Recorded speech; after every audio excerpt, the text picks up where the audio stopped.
Toi a tae nui tapotu ki te moana mawai e tō makorua e tō ka tere ki te tai nā tangaroa te meha i te awa i piko piko i whiti Hawaii ki ta whiti ki Hawaii ki tumu tumu te waro waro ngā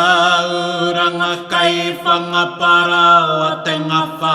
o te hutuka Wakamaka te kura kiro te wai hei kura mō mahina mana wati ati rohi ara ki uta kotorere nui arua ka piriki a mana ki a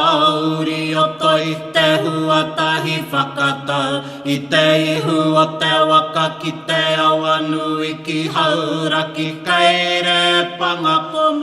hau ko takare ko ki ngā poito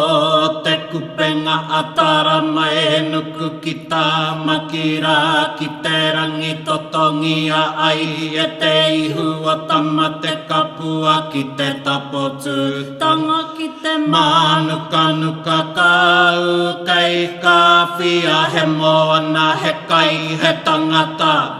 Ka whakatongi a ki uta teke te roki roki a whakaotirangi koi ara ko Hawaii ki iti ka tupu ka mato mato te rau o Māori me te puke ki a rongo ko te rua korotangi mo te reka mauroa He kākano i rui a mairangi a te a e o nge aku e